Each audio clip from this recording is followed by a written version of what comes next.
Once upon a time, in a kingdom embraced by a lush river valley, a young prince found himself tormented by his thoughts. Prince Akio, aware of his impending responsibility to his kingdom, ventured to the remote monastery atop the snow-capped mountains of the north.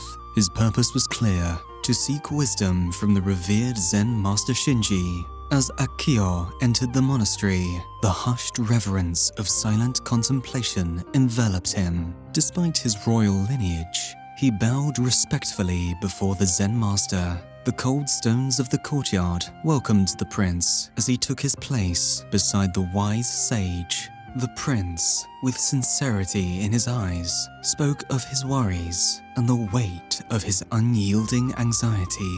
"Great master," he began, "I stand on the precipice of inheriting a kingdom, but my heart is heavy with sorrows. Will I be as capable as my father? Can I bear the burdens that come with rulership? What if I fail? What if the weight becomes too much to carry?"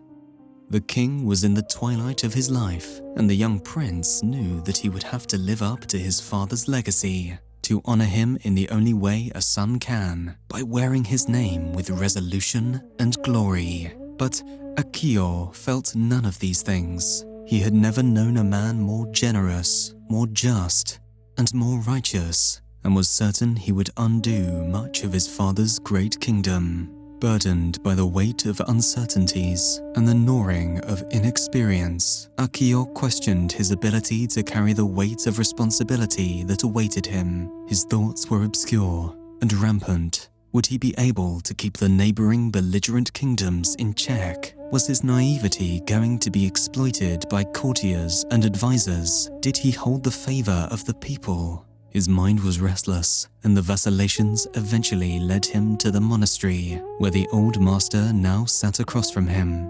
Seeing the torment in the eyes of the young man, the Zen master spoke in hushed tones.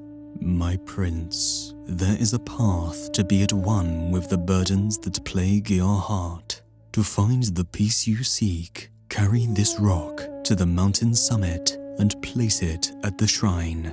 When you do so, you will find the answer." Accepting the challenge, Prince Akio was led to a massive rock in the monastery courtyard. Determinedly, the prince embraced the weight of the burdensome rock, carrying it on his shoulder and trekking his way through the deep snow. Each step was cumbersome. The weight pressed on his shoulders and his hands, his face numb from the cold. The journey was arduous, with no place to rest or light a fire, and the prince could feel his back give way under the weight of the rock. But the desire for the Zen master's wisdom reinvigorated his spirits, and he clutched the rock tightly in his arms and pressed forwards. As the young prince reached the mountain's peak, he stood before the shrine, exhausted but resolute. With great effort, he placed the heavy rock at the sacred site, lit a candle as tradition demanded, and made his way back to the monastery. Master Shinji, who was awaiting the prince's return, asked, "Have you realized the remedy for your inward battle?" Prince Akio, catching his breath, replied, "No, master. I didn't find anything at the shrine that gave me an answer." The Zen master smiled. "The shrine was never meant to give you the answer. It was the rock. The rock was an expression of the sorrows you carry. With each step, you felt the weight of responsibility and uncertainty, and you could feel nature's resistance, with all its intensity holding you back with stiff gales and heavy snow. Yet you made it to the peak." Prince Akio quickly retorted, "Reaching the shrine showed me that I could bear the burden and find a place for my sorrows. It taught me the strength that comes from confronting my own struggles." Master Shinji nodded, acknowledging the prince's insight. Sorrows, like the rock, are a part of life. Carrying them is a journey that strengthens the spirit. Placing them at the shrine signifies acceptance and release. Lesson 1. Acceptance and confrontation of sorrows. There will never come a time when you are prepared for what life has in store for you, but but shying away from action by seeking refuge in the ambivalence of the mind will leave you with nothing but despair. It is only by picking up the rock and assuming responsibility for something that we can make our way through adversity.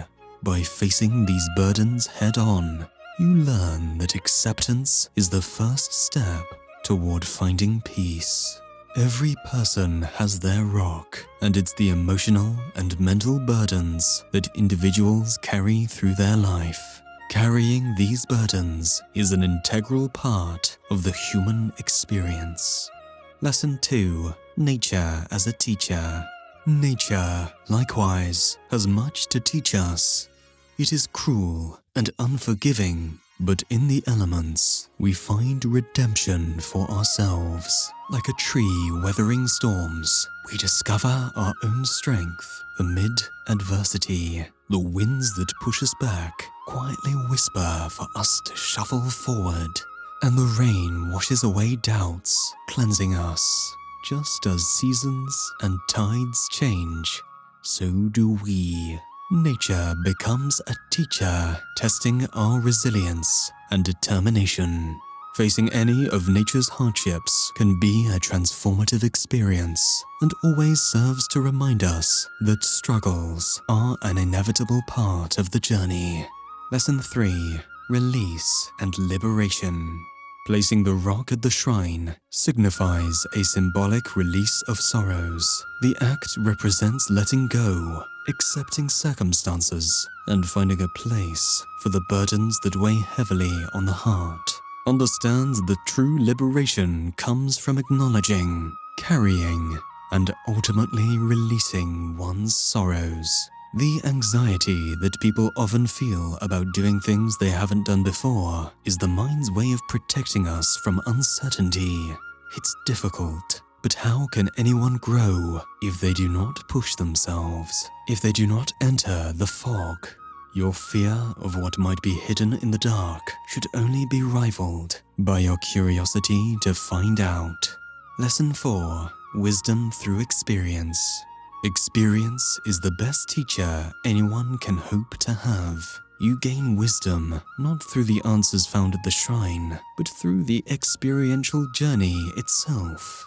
Insights and understanding come from confronting challenges and bearing the weight of responsibilities, no matter how small they may be. Sorrow, dread, misery, and regret are all fabricated emotions that the mind imagines. The real emotions lie behind the experience of it all. All other feelings are mere hallucinations. Lesson 5. The strength in purpose. And finally, when you were laboring through the hardship of the journey, you had every excuse to stop, every excuse to turn and head back, to drop the stone, or to wait for the winds to quiet down. But you didn't, because you knew what had to be done.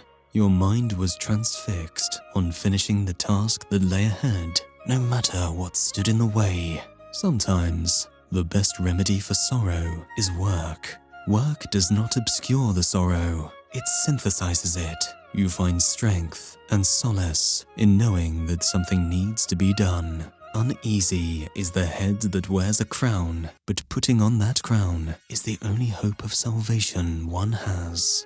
The burdens you carry are the threads that weave your story. Embrace them, for in doing so, you embrace life itself. As you tread the path of kingship, let purpose guide you, and may your heart remain steadfast. Now go forth, Prince, and let destiny take its command.